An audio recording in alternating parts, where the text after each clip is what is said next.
आदाब, इस्तकबाल है। मैं हूं आपके साथ अबू हुरैरा और आप देख रहे हैं यूपी की इंतखाबी जंग। नाजरीन, इलेक्शन यूपी में करीब है, ऐलानात की भरमार है। प्रियंका गांधी वाड्रा ने आज खवातीन के लिए अलग से मंशूर जारी किया। इसमें ढेरों ऐलानात किए गए हैं। खवातीन की हिस्सेदारी बढ़ाने की बात भी इसमें की गई है। वहीं इंतखाबात करीब देख एहतजाजों में भी शिद्दत पैदा होती जा रही है। जगह जगह अपोजिशन हुकूमत के खिलाफ सरापा एहतजाज है। एक तरफ हुकूमत अपनी कामयाबियां गिनवा रही तो वहीं अपोजिशन नाकामी गिनवाने का कोई मौका नहीं छोड़ रही है। पर सवाल यह पैदा होता है कि अवाम के दिल में आखिर क्या है। हमने अपने इस प्रोग्राम के जरिए अवाम की नब्ज भी टटोलने की कोशिश की है।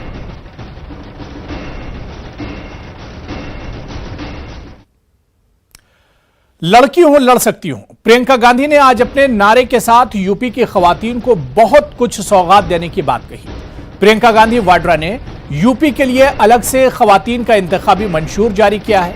इस मौके पर प्रियंका ने कहा कि सियासत में खवातीन की हिस्सेदारी में इजाफा होना चाहिए। उन्होंने कहा कि कांग्रेस खवातीन को 40% टिकट देगी।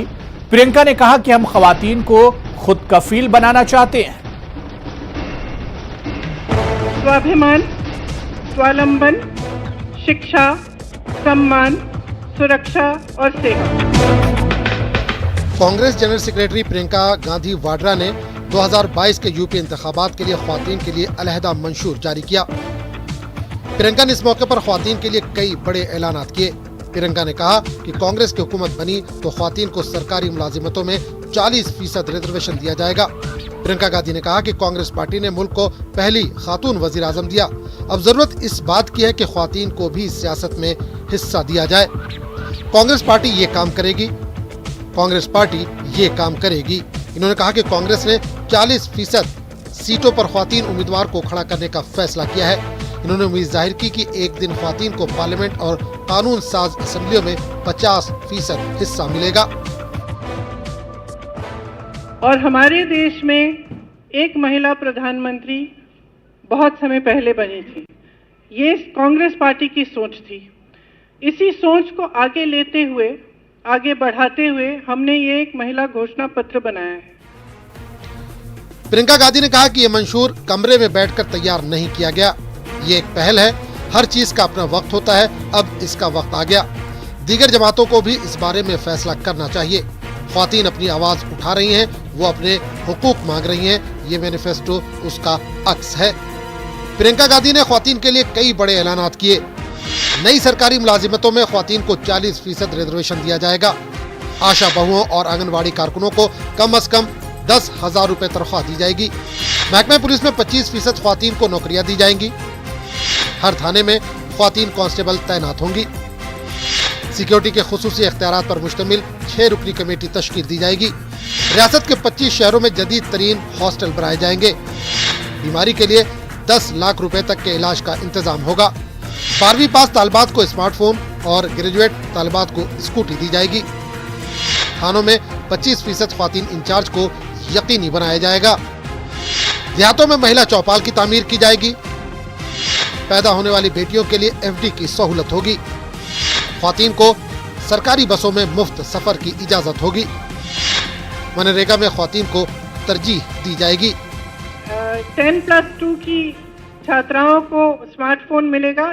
जैसे मैं कह रही थी, ऑनलाइन शिक्षा में सुविधा मिलती है और सुरक्षा के लिए भी ये बहुत महत्वपूर्ण बन गया है। इसी तरह से स्नातक में जो नामांकित प्रत्येक लड़कियों को स्कूटी मिलेगी। राज्य भर में वीरांगनाओं के नाम पर 75 दक्षता विद्यालय शुरू किए जाएंगे। ये हर जिले में होंगे। इसमें महिलाओं को दक्षता के लिए प्रशिक्षण और तरह तरह की ऐसी चीजें सिखाई जाएंगी जिससे वे सशक्त बन पाएं। महिलाओं पर केंद्रित विशेष रोजगार की एक्सचेंज बनाई जाएगी। राज्य भर में महिलाओं द्वारा प्रबंधित और संचालित संध्या विद्यालय भी होंगे। इस दौरान प्रियंका गांधी ने मीडिया के सवालों का जवाब भी दिया। एक सवाल के जवाब में प्रियंका ने कहा कि मजहब के लिए योगी से सर्टिफिकेट की जरूरत नहीं। मैं 14 साल की थी तब से व्रत रखती हूँ। मैं किस मंदिर में जाती हूँ इसके लिए मुझे किसी को बताने की जरूरत नहीं है। बहरहाल प्रियंका ने ख्वातीन के लिए बड़े ऐलानात किए। ये ऐलानात उसी वक्त बामकसद होंगे जब कांग्रेस की हुकूमत उत्तर प्रदेश में बनेगी और इसके लिए नतीजों का इंतजार करना होगा। Bureau report, news 18 Urdu. UP चुनाव से पहले अपोजिशन पार्टियों की एहतजाजी सियासत में मजीद शिद्दत आती जा रही है। असेंबली चुनाव की मुहिम के दौरान अवामी मसाइल को शिद्दत के साथ उठाया जा रहा है। कांग्रेस, समाजवादी पार्टी, MIM और बाएं बाजू से ताल्लुक रखने वाली पार्टियों ने सड़कों पर एहतजाज करके योगी हुकूमत को घेरने की हिकमत अमली अपनाई है। यूपी चुनाव की एहतजाजी सियासत पर देखिए ये खास रिपोर्ट।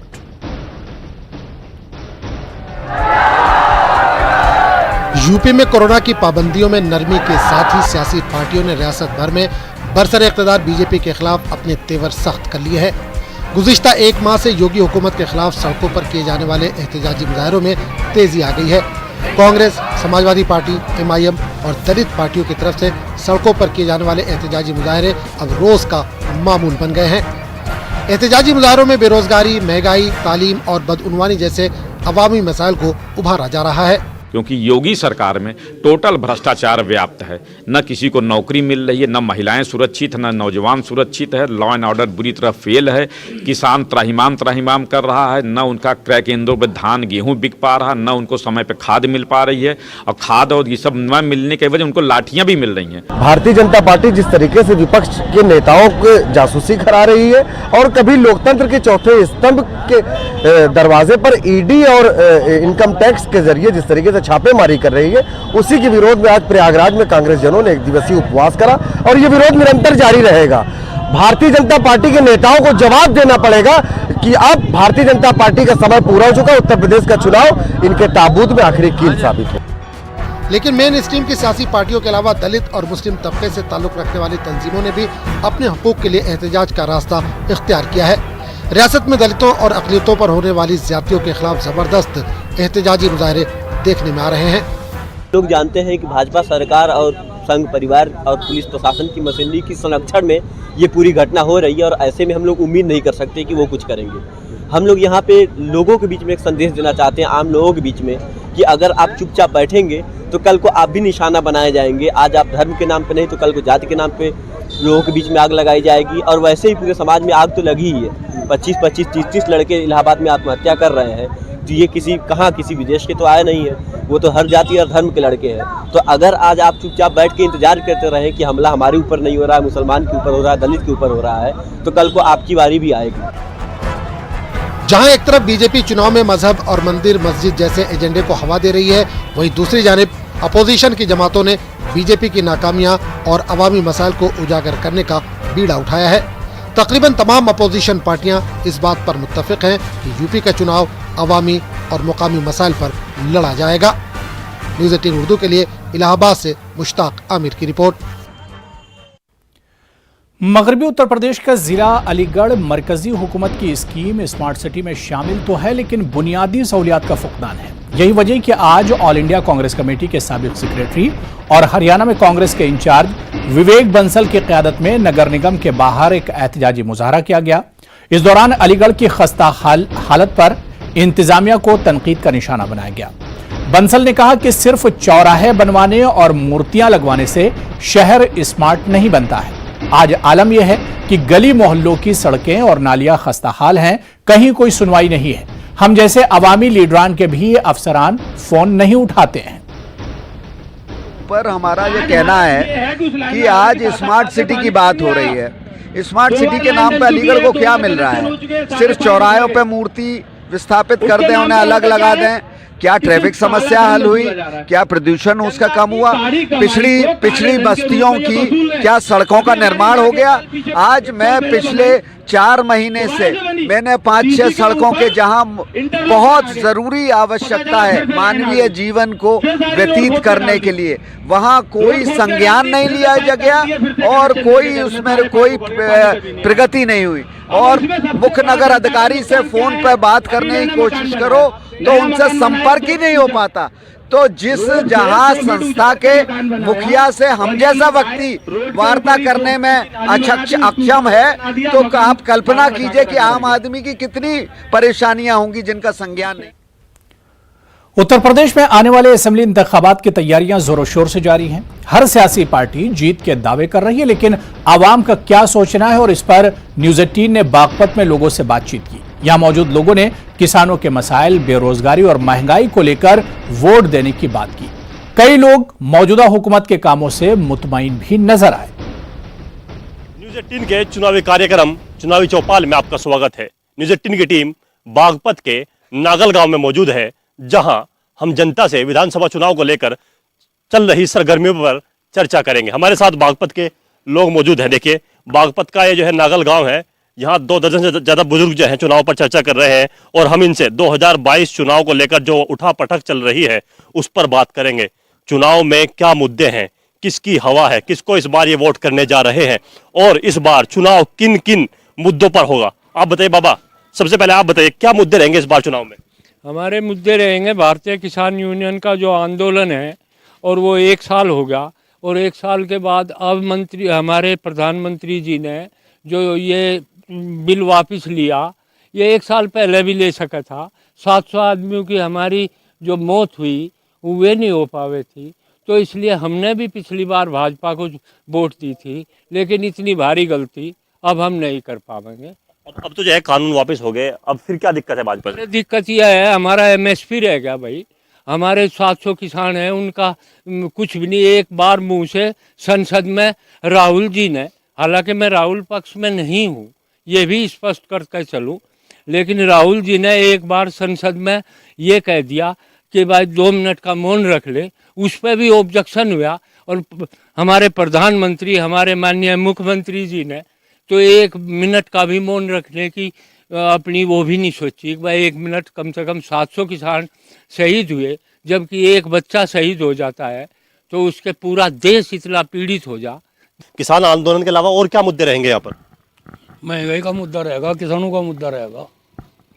जो किसानों की मांग है, जो मुकदमे नाजायज कर रखे झूठे, वे वापस लिए जाओ। सरकार तैयार है किसानों जो तमाम मांग है, चाहे वो MSP पे कानून हो, चाहे मुकदमे वापसी की बात हो, चाहे कृषि कानून वापसी की बात हो, उसके बाद फिर क्या दिक्कत रह जाती है? दिक्कत यह है, जो भी कसर रह रही वो पूरी कर दिया जा, फिर दिक्कत कुछ नहीं। हम तो पहले लोक दल गए, लोक दल को वोट देंगे हम तो। हमारी नहीं वोट जाने की दूसरी जगह। सरकार का जो दावा है कानून व्यवस्था, सड़क, तमाम ये दावे नहीं हुए चुनाव में। हम तो और बहुत इच्छा है मेरे अलावा भी सड़कों की तो देखी जा, हमें कहीं जगह पैसा नहीं मिलता। हमारे पे ब्याज ठोक दे 3 दिन का, और हमें नहीं ब्याज देते 6 महीने का भी, साल भर का भी नहीं देते। एक यू जो है, इसका मुद्दा बहुत तगड़ा है हमारे सामने। समस्या को लेकर नाराजगी है, आप क्या कहेंगे? वर्तमान सरकार किसानों के लिए कुछ भी कर नहीं पाई। वर्तमान सरकार ने, चाहे वो डीजल के दाम हो, चाहे पेट्रोल के दाम हो, चाहे खाद के दाम हो, चाहे बिजली के दाम हो, वो चाहे खाद्य सामग्री कुछ भी हो, सारा महंगा किया। कोई जायज रेट तो है नहीं, और किसानों के साथ में तो इतना बड़ा अन्याय कर दिया। देखो, 1 साल भर हो गया किसान आंदोलन को, दिल्ली को चारों तरफ से किसानों ने घेर रखा है। नाजायज इन्होंने कानून बनाए, काले कानून बनाए। चलो, अब जब इन्हें दिखाई दे गया कि इसके अलावा कोई रास्ता नहीं है, इन्होंने उन्हें वापस भी ले लिया। MSP पे गारंटी कानून क्यों नहीं बनाते? तो नुक है जी, ये झूठ ही सरकार है, झूठ बोल रही। 2 योजना और को हो गए, सारे झूठ ही झूठ करा लग रही। किसान इनने जो है धरती में मिला दिया। यू किसी उठन जो गदिना भूखमरी आ गई, या एक दिल्ली में बैठे तक काम नहीं चल रहा, दिल्ली में बैठकर वही देख लिया और वही मंगवा लिया। आप लोग यहाँ आकर देखो, इन्हें के एक पीछे से तरह से पेमेंट नहीं होता। जब जा पेमेंट आवे एक पर्ची का 1-1.5 महीने में, 1-1.5 महीने में 6000 का पेमेंट आवे। उसे जो है परिवार के लोग पहले ही खा ले, सामान चीज उधारा ले आकर, तो फिर उसके देने। ऐसा नहीं है, बिजली गैस सब चीजों पर इतने दाम बढ़ा दिए इन्होंने। तो इसे जो है हम वोट करें नहीं, ईब का जो है वोट RLD को करेंगे, इन्हें हटाने की हुआ करें। बागपत के नागल गांव के लोग थे जिनसे हमने बात की।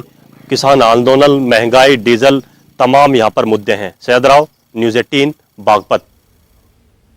चलिए यहां पर रुकेंगे फिलहाल छोटे से ब्रेक के लिए।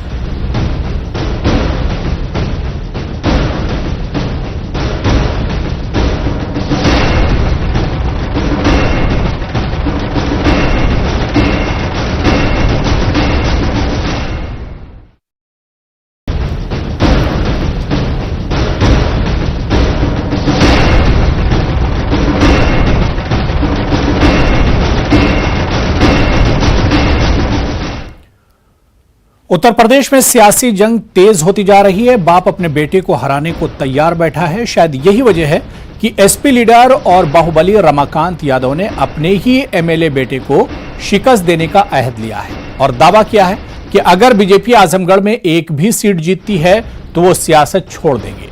रमाकांत यादव ने कहा कि बीजेपी हुकूमत अपने दौरे इख्तिदार में सिर्फ अखिलेश यादव के जरिए किए गए कामों का फीता काट रही है। अपने बेटे और फूलपुर से बीजेपी के एमएलए अरुण कांत यादव के भारतीय जनता पार्टी से इलेक्शन लड़ने के सवाल पर उन्होंने कहा कि मेरे लिए पहले मुल्क, रियासत और समाज है, इसके बाद बेटा है। लेकिन कहा जा रहा है कि रमाकांत यादव अपने बेटे की सीट फूलपुर से इलेक्शन नहीं लड़ना चाहते। वो निजामाबाद असेंबली से टिकट के ख्वाहां हैं। लेकिन अगर समाजवादी पार्टी ने उन्हें फूलपुर से टिकट दिया तो मुकाबला दिलचस्प होगा। बाप बेटे आमने सामने होंगे। हमने तो कहा दिया, अगर एक भी सीट आजमगढ़ में भारतीय जनता पार्टी जीत ले तो हम लोग राजनीति से संन्यास ले लेंगे। उसमें एक पुत्र की सीट भी आपकी रहेगी। पुत्र हो या कोई हो, जहां समाज का मामला होता, देश का मामला होता, प्रदेश का मामला होता है, वहां ये सब नहीं देखा जाता है। क्योंकि हमारी सामाजिक व्यवस्था चरमरा गई है, देश कमजोर हो गया है, देश बिक रहा है, प्रदेश कमजोर हो गया है, लड़के बेरोजगार हो रहे हैं। अभी देखिए आप, ये टेट का इम्तिहान हुआ है, 42 लाख लड़के जो है पेपर देने के बाद उसको कैंसिल कर दिया गया, कह दिया गया कि पेपर लीक आउट हुआ। अगर 42 लाख लड़के गए हैं, अगर एक बच्चे पर 500 रुपया खर्च रखते हैं तो 210 करोड़ रुपया होता है। 210 करोड़ रुपया अनाज नुकसान हुआ गरीबों का, हुआ कि नहीं हुआ? सर्द मौसम के दरमियान रियासत का सियासी पारा भी चढ़ा हुआ है। पीएम नरेंद्र मोदी ने मंगल को गोरखपुर में अपोजिशन को निशाना बनाया, लेकिन सिर्फ समाजवादी पार्टी ही निशाने पर रही। जहां एसपी सरबराह अखिलेश यादव ने मंगल को वजीर-ए-आजम के लाल टोपी वाले बयान पर जवाबी हमला किया। वहीं एसपी रहनुमाओं ने समाजवादी पार्टी के गढ़ आजमगढ़ में एक जुलूस निकाला और मुजाहरा किया। इस दौरान एसपी लीडरों ने कहा कि 2022 में समाजवादी पार्टी की हुकूमत बनने वाली है, जिसकी वजह से बीजेपी बौखलाहट की शिकार है। एसपी कारकुनों ने कहा कि सुर्ख टोपी उत्तर प्रदेश की तरक्की और खुशहाली की अलामत है, किसानों और खवातीन पर मजालिम को रोकने की अलामत है। इस दौरान पार्टी लीडर वसीम अहमद ने कहा कि सुर्ख टोपी पर कोई उंगली न उठाए तो ठीक है, क्योंकि लाल टोपी का पैगाम रियासत के अवाम ने साल 2012 से 2017 तक देखा है। ये मैसेज देना चाहता हूं कि लाल टोपी पर कोई भी उंगली ना उठाए, क्योंकि लाल टोपी का जो मैसेज है वो 2012 में लोगों ने देखा है। हमारे राष्ट्रीय अध्यक्ष जी ने 2012 से 2017 के कार्यकाल में जो भी काम किए हैं वो लाल टोपी का विकास है। चाहे वो जितना भी आपने विकास देखा होगा, पूर्वांचल एक्सप्रेसवे लोगों ने जो उद्घाटन किया है, लाल टोपी पे उंगली उठा रहे हैं। आपने आगरा एक्सप्रेसवे देखा है, वो सारे विकास जो हुए हैं वो लाल टोपी की देन है और ये लोग बौखला गए हैं। ये जो है आम जनता का जो जनसैलाब उमड़ के रोड पर आ चुका है, लोग देख रहे हैं, उनका दिमाग काम नहीं कर रहा है, वो बौखला। वज़ीर-ए-आज़म के 18 दिसंबर को शाहजहांपुर के दौरे पर जा रहे हैं। दौरे के पेश नज़र वज़ीर आला योगी आदित्यनाथ ने शाहजहांपुर का दौरा किया। वज़ीर आला योगी रेलवे ग्राउंड का जायजा लिया। 18 दिसंबर को वज़ीर-ए-आज़म मोदी शाहजहांपुर में गंगा एक्सप्रेसवे समेत जिले में बनने वाली फजाई पट्टी का संगे बुनियाद रखेंगे। इसके साथ शाहजहांपुर के लोगों को और कई सौगात मिलने वाली है। स्थलों पर हेलीपोर्ट की भी व्यवस्था देंगे।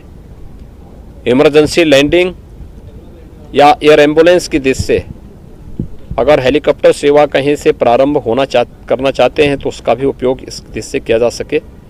आज इसी की बैठक हमने यहाँ पर शाहजहांपुर, बदायूं, हरदोई से जुड़े हुए माननीय जनप्रतिनिधियों और पदाधिकारियों के साथ में जिला प्रशासन और इस कमिश्नरी से जुड़े हुए प्रशासन के साथ में किया है। एक ऐतिहासिक क्षण होगा विकास की दृष्टि से, क्षेत्रीय आर्थिक असंतुलन को दूर करने की दृष्टि से, उत्तर प्रदेश की अर्थव्यवस्था को नई ऊंचाइयों तक पहुंचाने की दृष्टि से भी, रोजगार सृजन की दृष्टि से भी और प्रति व्यक्ति आय को बढ़ाने की दृष्टि से भी बहुत। समाजवादी पार्टी असेंबली इंतखाबात को लेकर अयोध्या में अवामी बेदारी मुहिम चलाएगी। एसपी की मुख्तलिफ टीमें अयोध्या जिले की तमाम असेंबलियों में घर घर जाएंगी। अवाम को करप्शन, खवातीन की हरासानी, बेरोजगारी, जराइम और महंगाई के बारे में रोशनास कराएंगी। ये अवामी आगाही मुहिम इंतखाबात तक जारी रहेगी। एसपी का कहना है कि रियासत के साथ अयोध्या में भी धोखा दिया गया, अवाम को लूटा गया, किसानों को तरक्की के नाम पर हरासा किया गया, एयरपोर्ट के नाम पर किसानों को डरा धमकाकर उनके अहले खाना को थाने में बिठाकर जबरन जमीन लिखवाई गई। एसपी ने कहा कि अयोध्या में तरक्की नाम की कोई चीज नहीं है।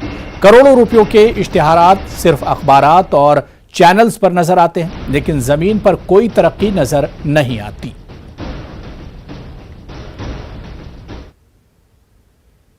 पीएम मोदी जल्द ही वाराणसी का दौरा करने वाले हैं। इसको लेकर तैयारियां जारी हैं। पूरे शहर में रंग रोगन जारी है, मकानों को कलर किया जा रहा है। गुज़िश्ता रोज मकानों के साथ एक मस्जिद को भी कलर कर दिया गया था, जिसको लेकर मकामी मुसलमानों ने डीएम से मुलाकात की थी, जिसके बाद डीएम ने मस्जिद को पुराने कलर में तब्दील करवाया।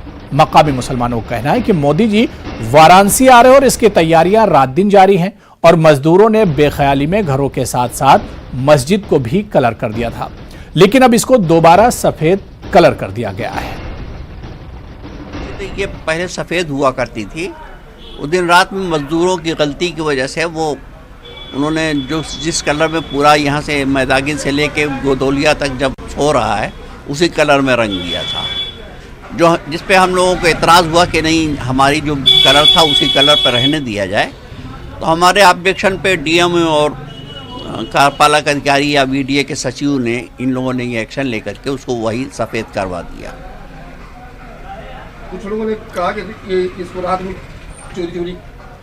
चोरी नहीं, मतलब रात में मजदूर वहाँ है, दिन रात, चूँकि 13 तारीख को वो होने वाला है लोकार्पण विश्वनाथ धाम का, तो चोरी ना कहिए, बल्कि वो काम की जल्दी की वजह से रात दिन काम हो रहा है, इसलिए उन्होंने कर दिया रात में। कुछ नहीं हुआ था, सब मकान जो है छुआ रहा था, रातें रात इसको भी छू दिए, किसी से इजाज़त नहीं लिए, न किसी से पूछे। कौन सा कलर किए थे? हाँ, वही कलर किए, भगवा कलर किए थे। तो क्या मतलब, अगर वही कलर था तो क्या मतलब वो इतराज़ ये था कि वो कलर मंदिर का है, इसलिए उस पर इतराज़ किया गया। अच्छा, हाँ। तो फिर वाइट किसे हुआ? वाइट जो उनको डीएम से बोला गया, डीएम ने आके वाइट कराया। साबिक मरकजी वजीर और बीजेपी के कौमी नायब सदर और रियासती इंचार्ज राधा मोहन सिंह अवाम की नब्ज टटोलने हरदोई पहुंचे। 2017 के असेंबली इंतखाबात में हरदोई की 8 सीटों में से 7 सीटें बीजेपी के खाते में आई थी। एक सीट जिस पर नरेश अग्रवाल के बेटे नितिन अग्रवाल ने समाजवादी से जीत दर्ज की, बाद में वो बीजेपी में शामिल हो गए। 2022 की हिकमत अमली क्या होनी चाहिए, किसको टिकट दिया जाए और किस चीज पर गौर किया जाए, इसका जायजा लेने के लिए राधा मोहन हरदोई पहुंचे। मीडिया से बात करते हुए राधा मोहन ने कहा कि इस बार भी बीजेपी हुकूमत बनाने जा रही है।